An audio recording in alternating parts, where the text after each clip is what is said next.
I inherited a magic words teaching slide from my mother, the fourth generation of the Post family. And on that slide are 3 words that everybody thinks of, please and thank you. But then the next set of words on that slide is you're welcome. Can I guess one? Take me to the final 3. Give me the final 3 on the Well, slide. is one of them, excuse me? It is. Oh, yes. I'm like so excited. I love a quiz.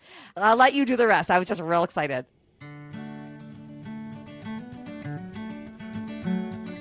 Welcome to Dear Nina, conversations about friendship.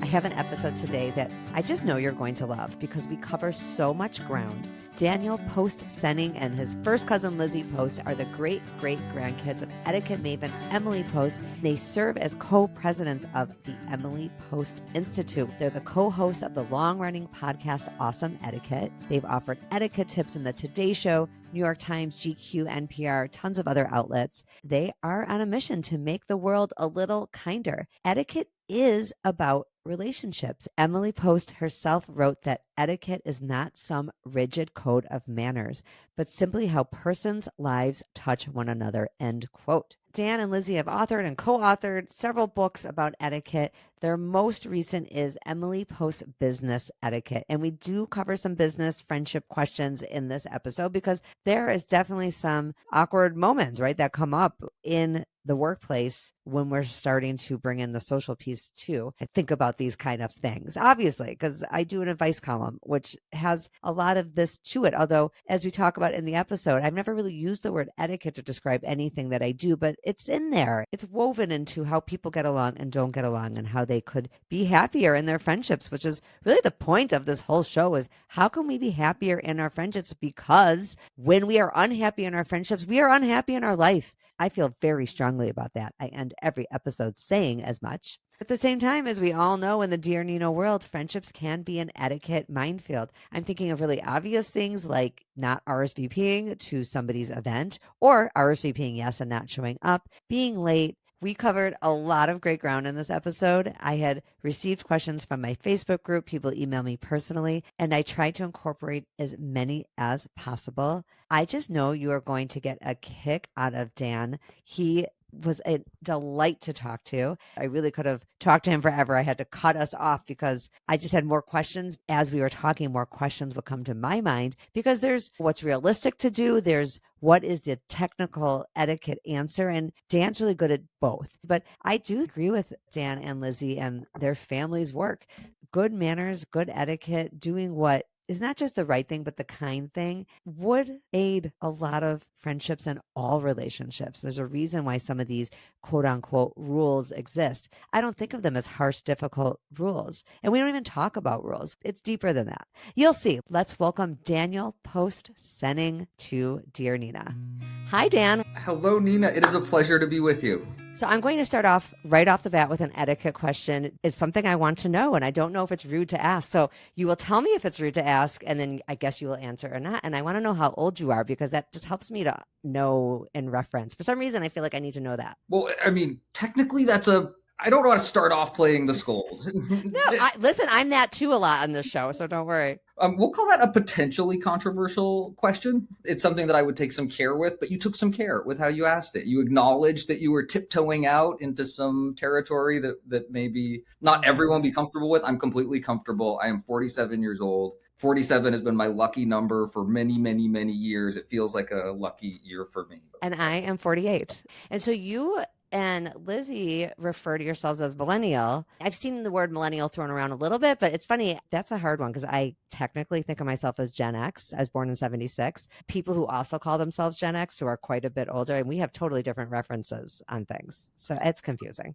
I'm right on that cusp with you and sort of aware that depending on which chart you're looking at, I could fall into one group or the other. Always felt like an old soul. I think in some ways I identify with those Gen Xers. I'm a child of the 90s in a lot of ways. Same. So, well, moving on. Now we know your age. I got a bunch of questions for you from my Facebook group and people wrote me privately. So we're going to just get right into it. I don't normally do this. I normally focus on one topic, but we're going to just sail around the friendship world with this. The first one is work related. And it says, my colleague at work, who I'd say I'm friendly with, but not friends with, just followed me on Instagram. I usually don't like colleagues to be in my orbit online. I'm pretty outspoken with my political opinions, and I prefer to keep my work, personal worlds separate. Maybe I should have made a private profile to start with, but I'm wondering what to do. This is from a guy, should he accept the social media invite? Well, I want to first of all just applaud the awareness that our participation, the way we behave on these public forums can have an impact on our lives in personal and professional ways. That level of awareness, I think, is one of the prices of admission for participating in those spaces well and safely. The firm etiquette answer is that that's entirely up to you.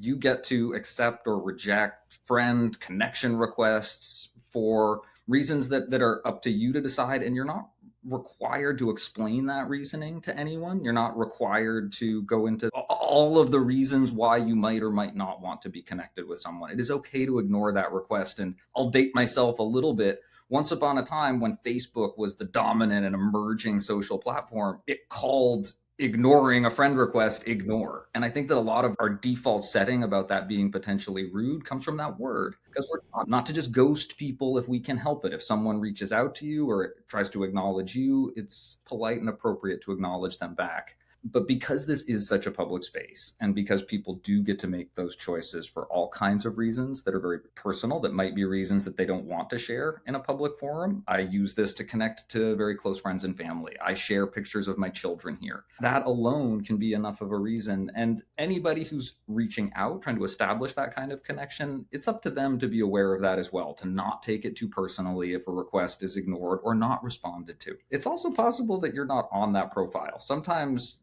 these accounts are less frequented, less used than you might imagine. Again, my advice goes two ways. One, handle it how you'd like. And if you're on the flip side of that, don't take it too personally, whether you're accepted or rejected. I think in the realistic friendship space on that, like let's say you're in a work relationship and someone's trying to take it to the next level, they may have to just try a different way and realize that's, even though social media in some ways can be so not intimate, it may just feel too intimate, and it was too big of a leap. It should have started perhaps with grabbing lunch in the middle of the workday. Well, a part of a good professional relationship, or any good relationship, is the ability to set boundaries and make decisions and be clear about those things. A lot of that structure can actually facilitate better relationships. If you've got good boundaries between your personal and professional life, it's easier to fully inhabit that professional space, to interact with people without wondering or worrying what it is they're seeing about you on your social profile. Again, I love to flip it around. It's also easier to participate in those spaces the way you'd want to, and the way you feel good, and the way they can fulfill you and connect you with other parts of your life in ways that are meaningful. If political activism is something that matters to you, or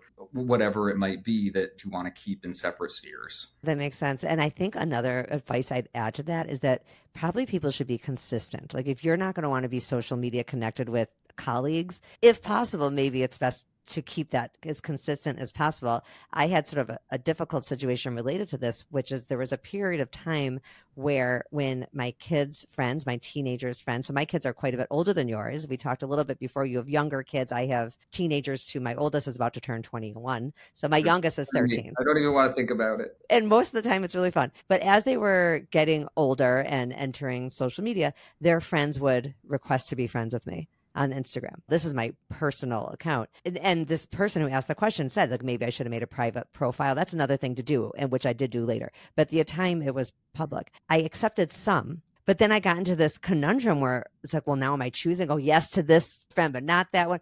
And then I realized I don't want any of them. And I just deleted them all and made my account private. My kids didn't necessarily like that their friends could scroll back and see a picture of them from when they were little. It was too public. And I wish I had, to your point, kept a better boundary from the get-go. And I just would have kept myself out of that issue. This idea of the tyranny of choice, and we all have so many choices that we're making all the time, these little quick decisions, and in an information world where the desire to connect and to feel that endorphin rush from getting that piece of information or reaching out to that person that you care about is so strong. Having some real consistency and having some firm guidelines that allow you some freedom from that tyranny of choosing all the time can really be a liberation. I like that development of the idea. The other questions we got from the Facebook group and in my email, they were less written as dilemmas like that one was written. They're really more topics. Another one that is connected to work, we'll just stay on work for a little bit since that's what the current book is about. Then we're going to move on to other areas. What is the best etiquette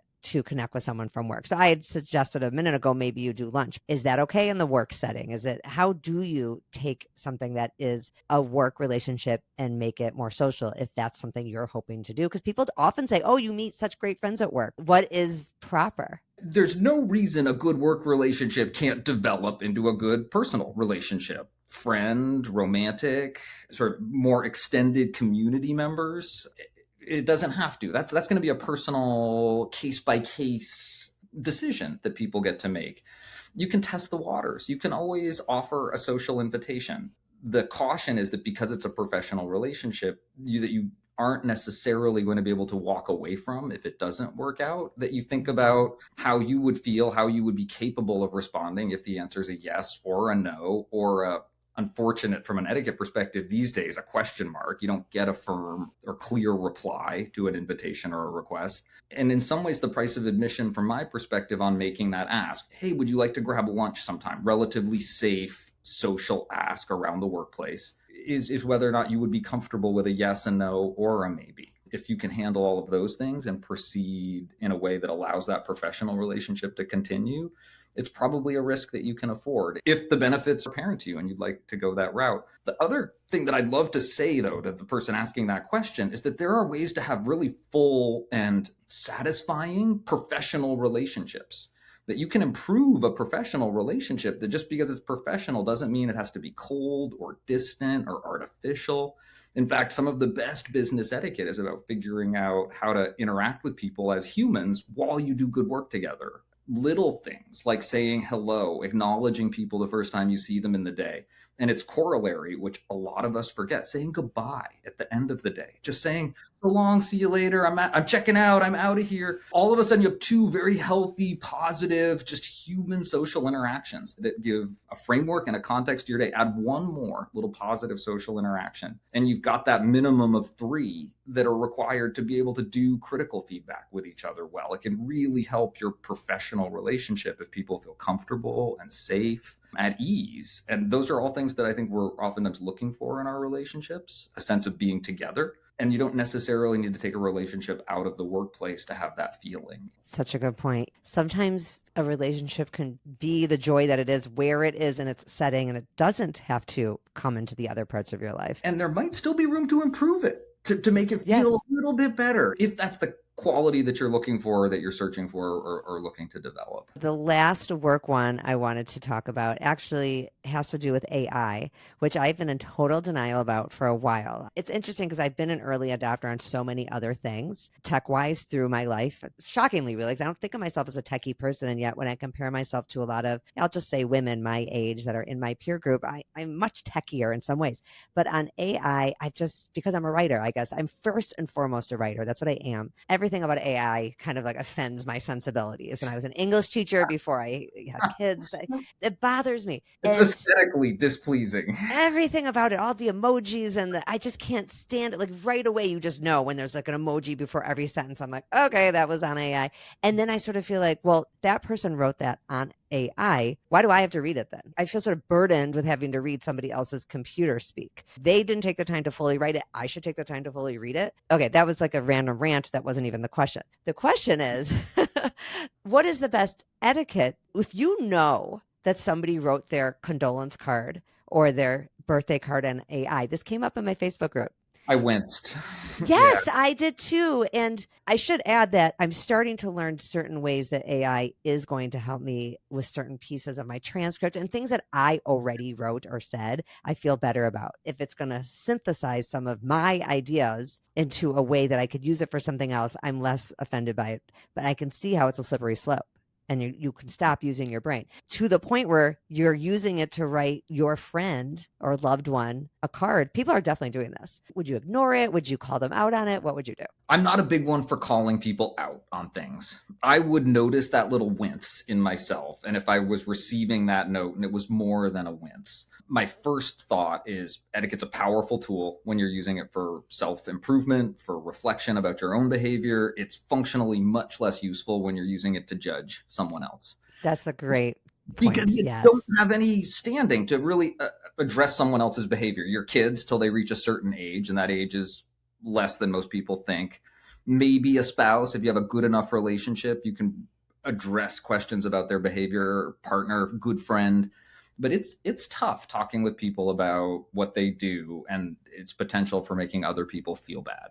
If you could approach it as a broccoli on the tooth kind of situation, bring someone's attention to something in the spirit of helping them avoid embarrassment later on. And if that can come from a genuine place, if it's not just about playing the scold and telling someone that you were offended and that they should feel bad, but if it really is about bringing their awareness and attention to something that they would probably want to know about, that no, this condolence card didn't make you feel better. In fact, it made you feel worse. And they wouldn't want to do that again with someone else. I think there's room. There's room to have that conversation, but I would really do some self-assessment before I had it about what my intentions are, and my intentions really being the best for that other person in bringing it up, in raising it. I will tell you, I heard a story very recently about a Super Bowl commercial that involved AI. The commercial resolved with someone using an AI to write a thank you note. And usually a Super Bowl commercial is the launch of a major ad campaign. It's followed up by all kinds of other media. They abandoned it after the 60 seconds, $1 million they spent on the Super Bowl, because the response to the child using AI to write a thank you note was so dramatic and so negative. Oh, that's so interesting. It's not just the etiquette expert. It's the feeling that people have when something that is meant to be expressing an emotion from you is not coming from you, is coming from somewhere else. And that disconnect is perceived as dishonest. At the Emily Post Institute, we think that all good etiquette, all functional social expectations are built out of consideration, respect, and honesty, thinking about other people, recognizing their worth and value, and then operating from a place of truth-telling and sincerity. And if you can combine those three things, you're going to be in pretty good shape in most situations. Even if you mess up, it's recoverable. The dishonesty and the insincerity of giving someone an emotional message that didn't really come from you, I think is just a gap that's too big for most people to cross. So well said. I think maybe the best thing for people to take away from this little piece about AI is, and I agree with you on not calling people out, it's just don't do it yourself. Know that people don't receive It's a that hard, well. People yeah. don't receive it well. Know that and fight the temptation. You can write a 4-sentence note. We can still do it. And let's take that lesson and apply it a little more broadly. If you're going to use AI and represent it as your work, tell people how you use it. Because there's a smaller infraction that is the professional version of this infraction, which is, here's some work I did. That doesn't look like you did all that. Well, I did. I set the prompts up. It took a long time. Tell people how you use that tool. Is AI polite? Is it rude? It's neither. It's going to be how we use it that really matters. That's a really great point. And I kind of trying to do that too, saying that I'm starting to figure out how to make it play with my transcripts and stuff. I also want to be above board on that because it's important to me as a writer. Okay, here's a really fun one. It's actually not that fun. It's a hard one and it's 1 sentence. And yet I think we can talk about it for a while. How do you get out of a group text that you just don't want to be in anymore? Like you were a part of some kind of group, some get together thing, and it's just like endless. And you're sort of, am I on this thing forever? What are your options? Oh, you're asking the world's worst texter, but Oh, I have some good etiquette advice on it. You get to be in control of your device, and if it's the persistent alerts and that text group is taking over your ability to sanely communicate, asking to be removed is a very reasonable request. Again, how you do it matters. I would reach out to whoever's in charge of the list, whoever's setting up that group text. I don't necessarily think you need to do it with the whole group. You can reach out to the organizer and ask to be removed. Thank them for including you, for having you be part of that community if those thoughts are genuine. A parallel might be, think about how you'd leave a party. You want to acknowledge your host. You want to let them know that you're leaving. You don't need to make your departure the biggest event of the whole affair. You don't need to make your exit the moment that everyone else needs to pay the most attention to. If it's coherent, if it's a smaller gathering, you might say goodbye to the group. I'm heading out. I'll see y'all later. If it's been a text exchange where you've been a real active participant and people would miss you, or your absence might cause some questions in people's minds, you could say a measured goodbye to the group also. If you know that you're going to be departing, you've talked to your host, essentially the person who included you to begin with. I think it's a little trickier if the group keeps reforming, if different people keep pulling the text group together to invite the same little cluster to, say, a weekly dinner party or a bi-weekly dinner party or something like that. That might require a message to the group, but I'm thinking about who's hosting. I'm asking to be removed, and then I'm trying to dosage my goodbye to the group in a way that isn't too self-important and isn't too dismissive of what's going on in the group that I'm leading. Yes, that's what the concern is. I will tell you a personal one. I was part of a text group that I really adore all the people, and it was for a study group kind of thing, Jewish Torah study that was taking place on a certain day of the week that I just could not come anymore. And it wasn't all iPhone users. If it's all iPhone users, you can remove yourself, by the way. You don't have to ask to be removed. But when there's some Android people in there, when my husband's an Android person, he always causes this problem. When there's some Android people, only the creator of the list can take you off. So then you do have to ask the person. I think I did say in there, I just know I'm never going to make this day anymore. I wish I could. I don't know if I directly said, though, and that was probably a mistake. Can you please remove me? I had a hard time saying the words for some. And then no one really removed me. And I know I could have handled that better. So I speak from personal experience.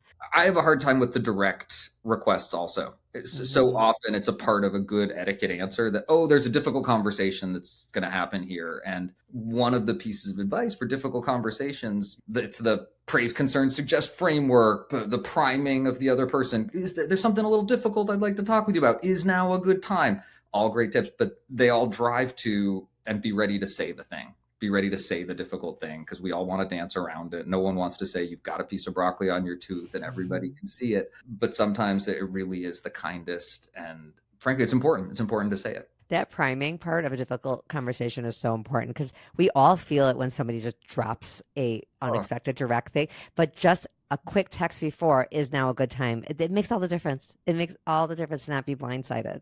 They give you permission and then you can say almost anything. Yes, that little piece of etiquette. That's so true. Okay, so I love this one. Every one of them. Facebook friends, you guys did such a good job. It's the group for Dear Nina, so they understand the assignment. Should you bring up friends, kids, inappropriate behavior on social media? So think about when your kids are teenagers, and I know not just your family, but you're thinking more from Emily Post Institute perspective. You're friends with your adult friends, but now you've seen, like I told you before, sometimes you can see kids' social media because at some point you've accepted them in or they invited you or whatever. Now you're seeing something that's maybe you deem inappropriate or maybe anyone would deem inappropriate. Do you say something or is it none of your business? Oh, it's hard, right? Yes. No, I know. Because you say, well, is it none of your business? And I think, no, it's happening in a public space. But then if you want to inject your opinion into someone's family life in terms of the way they're parenting, it starts to get very personal very quickly. And I'm going back to the advice that we have for thinking about how we discipline and whether it's your kids or someone else's kids. The big piece of advice for parents of littler kids is that you don't discipline other people's kids, that you can talk to them about what the rules are in your house or in public spaces. But when you start crossing the line to there being consequences for actions, as opposed to just engaging someone and making clear what the expectations are, that job's really for their parents or the people that are responsible for them, a guardian, a parent, a supervisor. And I would try to draw that into my thinking about the social space, that if it's about giving a parent a heads up so they know about something that's going on, I think it's completely appropriate. If there's a hint of a tone of and I think you should be doing something about this to it, I think it starts to be more of a question and potentially starts to cross a line that isn't appropriate. And if it starts to get to a point that's prescriptive, it's really inappropriate for your child to be doing this, you shouldn't allow that, then I think you've crossed the line. So how you have that conversation, I think, is really important. If someone is aware, being ready to step back and not pursue it further. I think language that allows for that is also really helpful, can go a long way towards getting that conversation received well. There's something I've noticed. I don't know if you're aware of it, but I wanted to tell you. All of a sudden, oh yeah, no, I saw that. We talked about that when it happened last week. Or I had no idea. Thank you so much. Or, oh, didn't know about that. Moving on. I'm someone who hears something. It takes me about 45 hours to actually hear it. And it's going to be a full 2 days before I actually do anything about it. So just be ready for people who have different ways of processing information you can share, but don't be too invested in the outcome or the result. Oh, such good advice. It really is a delicate situation because I think most people do not like to be put in the position of having to defend themselves on something that like you brought to their attention. You know it when you're in it. You know it when somebody has put you in that weird position where you now have to defend your life choices. No one likes that. And then you can say what you want. I guess my answer to this person would be, you can certainly say what you want, but be ready that it's not going to be received well. I'm not saying that if in certain cases we're talking safety, major life and death stuff. Yes. Okay. Like somebody's like shooting up drugs on Instagram. Yeah. You probably should mention it to their parents. You don't like the length of their skirt. Maybe let that one go. And there's lots of territory between those two extremes. They were at that party. I don't know if you knew that party was unchaperoned. There were lots of people there. I happened to see your kid. I mean, there are a lot of versions of this that pre-social media were also relevant questions. Did you know your child was at the unchaperoned? My person told me they were. My kids are just getting into the public school system. I tell them in the small town that we live in, it's the information clearinghouse of the community. That school knows everything. There's a spy in every house, in every road, at the end of every street, and they all talk all the time. Being able to engage in that space, participate, share information, be realistic about it. Like you say, sometimes there's genuine safety concerns. Sometimes you know the other parents, the other kids. There's a lot of it depends in a lot of these questions, So but true. not shaming someone, not putting them in a position where you're even raising it is calling them into question, I think are really, really wise things to pay attention to. Okay, let's talk about exiting a conversation gracefully. I know this is right in the Emily Post etiquette wheelhouse, but it's a question that came up in the group. How do you exit gracefully without being rude? Let's say you're at a cocktail party or some sort of school gathering where there's just a lot of people and you want to talk to other people, but you don't want to be rude and make the person feel like, I don't want to talk to you anymore, even though that's kind of the case. I get to give the most etiquette-y answer ever. Yes, it's an etiquette question. It's a good one. Magic words are magic. They can get you out of all kinds of difficult, awkward, uncomfortable, or just boring situations. Although something my mother did used to tell me, never say you're bored. That's like saying you're boring. No one's responsible for your attention but you. My mother taught me magic words. I inherited a magic words teaching slide from my mother, the fourth generation of the Post family. And on that slide are 3 words that everybody thinks of, please and thank you. But then the next set of words on that slide is you're welcome. Oh, okay. Can I guess one? Take me to the final 3. Give me the final 3 on the Well, slide. is one of them, excuse me? It is. Oh, yes, because I was thinking that. I'm like so excited. I love a quiz. I'll let you do the rest. I was just real excited. It's a magic word. Also, pardon me and I'm sorry. Please, thank you. You're welcome. Don't always minimize other people's thanks. It's not always, it was nothing. It was no trouble. No, I'm trying to thank you for something. I wasn't worried about it. It's not a no worries answer. It's a thank you for X, Y, or Z. You're welcome. It was no trouble. Whatever it is. Excuse me. I don't mean to interrupt, but excuse me. And then the thing that you were going to do. And before you say excuse me, it's rude. You're mid sentence. I just turn, I stop making eye contact and I walk away. Rude. Excuse me just a minute. I really need to use the restroom. Turn my eyes, walk away. Not rude. I've showed some consideration. I've showed some awareness.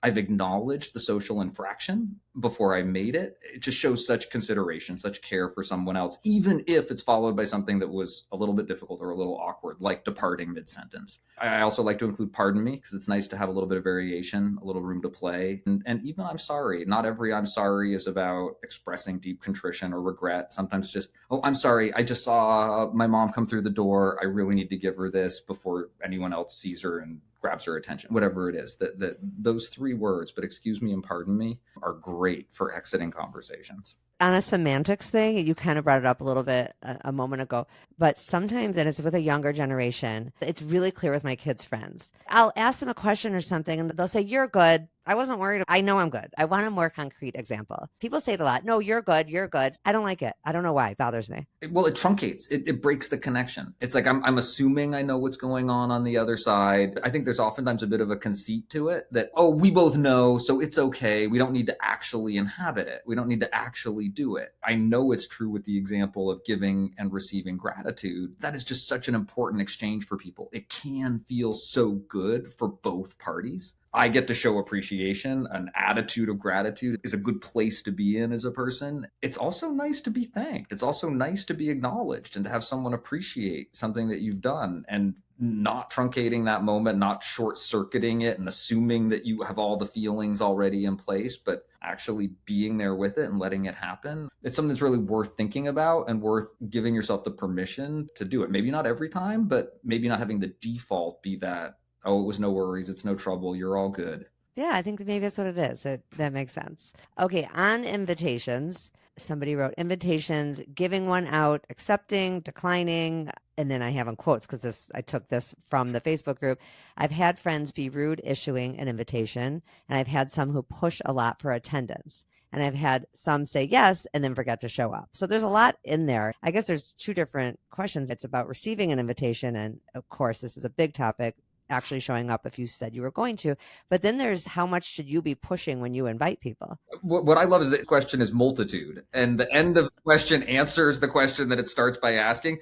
And I send invitations, and then people don't even show up. Why do these hosts keep pursuing me to be sure that I'm going to show up? People are struggling with social invitations, and they have been for a decade plus now. There are people, my cousin Lizzie, who have given up throwing dinner parties because it's really hard to get people to respond. It's hard to get an answer with enough time to actually prepare a meal for 8 to 10 people. People think they can reply day of. People think that if they don't reply, that's a no. And it's not. It's a question mark on a host's guest list. The etiquette start to this is that there is a continuing importance to RSVPing. That responding to an invitation is basic functional social etiquette. In the world of setting boundaries, and it's okay to say no, if you know you're not going to go, just say no. I know hearts will break all over the world, but we really will survive. Those of us issuing invitations, and getting a good clean no is actually a good answer for a host. Then you know that that space is available or it's not occupied. The question mark that's the most difficult. And it's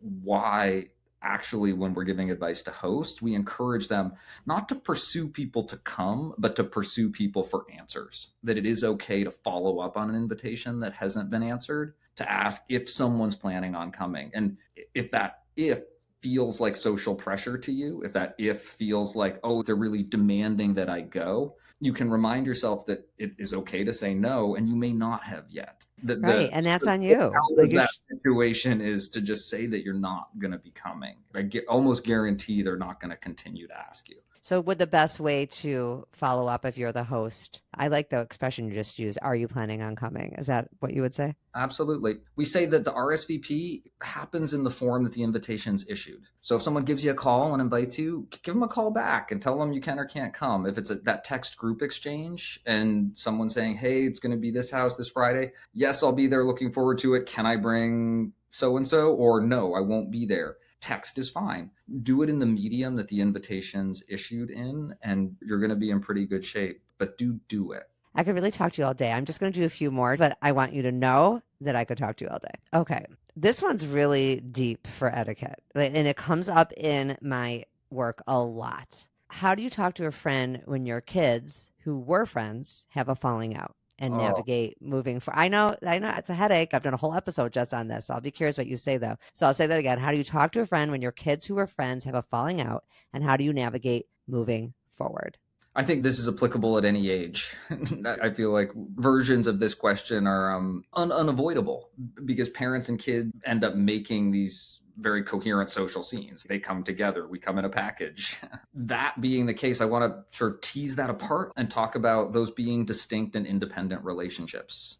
It can feel like you and your child are a single unit and everything that happens to one of you is happening to both of you, but that is not necessarily the case. And giving yourself the room to have a functional adult relationship, regardless of how well or not well the kids are getting along, I think is an important skill to develop as a parent. That just functionally might work or not work, that you get to see as much of each other. You might not be having the common play date or the opportunities to carpool or ride share to the practices as they get older in the same way, but you can still have your own independent relationship with that parent and keep that respectful. And if the question of the kids not getting along comes up, I think you are best served with an honest assessment of it. They seem not to be getting along so well right now, and there can be times where maybe it feels like someone's not being good to the other person, and then that can start to sort of spiral the feelings in the parents as well. And I think the same advice continues to apply as it gets emotionally more difficult, really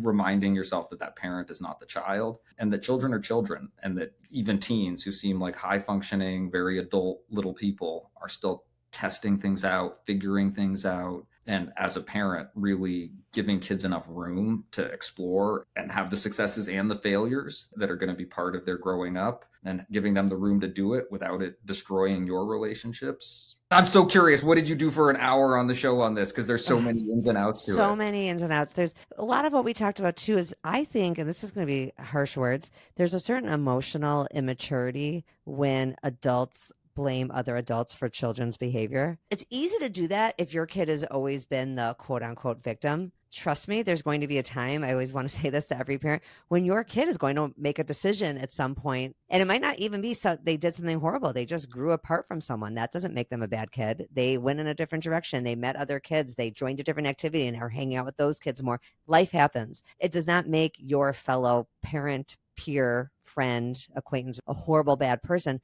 because their 12-year-old lived his Was life. fish or yeah. But people get really judgy and harsh on fellow parents. And my goodness, everyone wants their kids to be kind and all this. I just think people say that a lot until their kid is the one who genuinely went in a different direction. Then you see, oh, every kid's not a cruel person. When your kid is the one who has moved on for any reason, you do feel a lot of pressure if you're a feeling human when you see this other parent. You know that they're hurting a little bit because of what you said. There is this lack of separation between I'm this person and my kid is that person. We're not the same person. And that kid has to go through life and learn resiliency. And they don't if their parents are always doing favors. So one of the things we talked about is this business of we're friends, so I'm going to do a favor for your kid to get your kid invited will lead to that kid not really having real friends. You can only favor it up for so long before high school comes along or junior high and that kid is not included in Halloween or something big. The other parents kind of blindsided, like, oh, why wasn't so and so invited? Well, the truth is they only got invited the last 3 years because I didn't want you to be mad at me. And they spend 3 years hanging out with kids that they don't vibe with. Not Exactly. really. Not developing the genuine social relationships that have you with your cohort that makes a lot of sense for you. I tell you, when you talk about that victim orientation also, that like it can be very easy to see that side of things, to feel that aggrieved or victimized. I think it's really hard for parents to see when their kids are selfish or bullying or manipulative or exclusionary. Sometimes I think those are the easiest things to miss as a parent. So I think it'd be easy also to look at other kids and look at other parents and be judgmental. And you started off reminding us that it's going to be your kid at some point, and probably it's your kid right now. Like there are Right. probably things about your kid that you don't like seeing that they're a part of. I had a very interesting conversation with my 8-year-old recently about why it would be okay to dislike somebody and why it wouldn't be okay to dislike somebody. That we don't build our identity around what we dislike in our family. That's not a way that I like to approach things, but it's also okay to notice things that you don't think are good behavior. And there are valid reasons not to like what's going on or the way someone's behaving. And then there are other reasons that might not be so valid, but really paying attention to that just because someone's different or makes you feel awkward or is better at something than you are or is about the same at something as you are. Getting clear about that isn't easy. And it's not easy for grown-ups. And it's definitely No, not easy for kids. it's so complicated. And we have better chemistry with people sometimes. And I try to help people think about, like, yes, you should probably invite the whole class to the third grade birthday party, let's say. And that's where you can teach your kids kindness and be inclusive. But to force a kid to be inclusive on every single thing, you're not helping anyone. But here's the thing, when that kid only invites 4 people to their hangout after school on the last day of school or something, is that kid a bully or is that kid just making a choice to have a smaller hangout? It's all how you frame it. That's why I was saying about being on the other side of it. It's very easy to call the other family exclusive when your kid hasn't yet reached the stage where they're making their own choice about their relationships. And I agree, it's the same for adults. We adults don't want to always be in packs of 20 people, 10 people, even 5 people. Sometimes you want to go out with a few people and people are going to feel bad, but we all have to kind of get a little tougher, I think, thicker skin. I'm all for it, actually. I like that independence and that resilience. And I think a lot of it can come from feeling socially confident and comfortable. I'll jump back into my etiquette advocate shoes, but feeling like we've got good command of social skills and a good understanding of what's expected of us in different social circumstances, regardless of the particulars of our relationship with somebody, I think is a good starting place to allow for a little more flexibility and mobility in terms of the way we form and break relationship bonds with people. Well, that does lead to my final question. When I put up the post saying I was having you on, several people said, what is the technical etiquette for ending a friendship? Friend breakup, essentially. Not a fan of ghosting, not a fan of just disappearing out of a relationship, although as a fighter or flighter, I'm a flighter, and it tends to be my escape mechanism is to disappear, but I recognize it's not the best. The advice that we've been giving around romantic breakups forever is that the breakup gets the same level of attention that the relationship got. If you've just exchanged a couple of messages on a dating app, but you've never gone any further than that, you can probably vanish. But if you get to the point where you've been talking on the phone, they probably deserve a phone call. So I would think about the friendship and the nature of the friendship. What is it that the friendship was comprised of? And I would try to honor that as I ended it. In terms of the logistics of it, there's always the question of emotional expression and how well you can express yourself emotionally and how well someone else can perceive that. The more of your tools you bring to that, the better off you're going to be. If you can do it in person, where they can look you in the eye and see the slight sadness in the corner of your eye or whatever it is, or the certitude in the way that you talk and the way that you sit, that can all be part of the communication. If that's not possible, maybe a phone call where it's the tone of your voice, the speed, the inflection that also has some information, some emotional content that someone else can perceive. To me, when you start to get to the written word for emotional content, it starts to get hard to interpret. It starts to get hard to really fill in all the gaps. Even basic nouns mean different things to different people. I say tree. Someone in Vermont pictures a maple tree right now. Someone down south pictures a palm tree. Let them give yourself a fighting chance. Try to bring as many tools to that conversation as possible. You talked earlier about being direct, being ready to actually say the thing. I don't even have the script for it. I'm curious, did you have a script that was working for you? I don't have a script. I sometimes will pivot this question, and I'm going to do it here right now too, which is if it is possible to reframe the friendship, that would be my first thing. I think people forget that that is a possibility. It doesn't have to be so black and white all the time. Not everything has to be we're friends, we're not friends. Like there is a universe in between that. What if it is a catch up on the phone twice a year? Could you manage that? Would it be less harmful to you and perhaps any connection you might want to have in the future with this person and just your sense of well-being to keep some connection? Having that breakup conversation, and I've done it before and I've regretted it. It's so final and it feels so dramatic. I'm not saying if somebody hasn't done something really massive, well, that's a little easier then, isn't it? It's not so hard to break up with someone who hurt you in a really deep way. But if it's just, okay, we've kind of grown apart, which is usually the case. We don't have as much in common anymore. I kind of feel put out when we have to go out or talk. Well, to me, the solution to that would be do it a lot less. But it doesn't have to be never. So that would be more. I've done an episode with Dr. Miriam Kiermaier about quiet quitting. That's more of that. And you hear that expression in the workplace too. This idea of taking it just down a couple notches. If you can, I would always try that first. But I do think that the direct conversation probably needs to happen if you just truly cannot have this person in your life. And I agree with you on ghosting. It's cruel to ghost a friend. I'm just talking the friend area. Somebody who's been a friend to you at one time, a good friend, deserves better than that. Thinking about the relationship and honoring that, whatever it was, I think is a nice thought to hold on to draw out the best in yourself, navigating that. I also think it's reasonable that relationships grow and fade over time, and maybe sort of revealing my later middle age. I think there's something actually kind of nice about that, having room for friendships to emerge and take more room and less room in your life as you move through different stages of your life. I think there's something really rich about allowing for that. And so it doesn't necessarily need to be a sad thing that your season with a friendship is passing.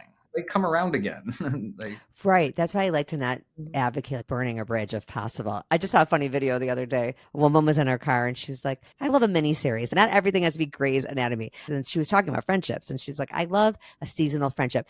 Let's just be summertime friends. That's fine. I'll see you this summer. And then we'll catch up in a few years. It was a nice spirit. I know she was just trying to be funny, but actually it really made me think all day. There's something really refreshing about that take. Okay, Dan, thank you so much for being here. I really, really love talking to you. And I would love to talk to Lizzie too sometime, your cousin. I think it's so amazing that you've continued this work and that your family has been at this for so long. And this country is so lucky to have you, the world. Oh, well, you are so kind to say it. And it's been a real treat being here with you. Thank you. All right. Everyone come back next week when our friendships are going well. We are happier all around. So long, everybody.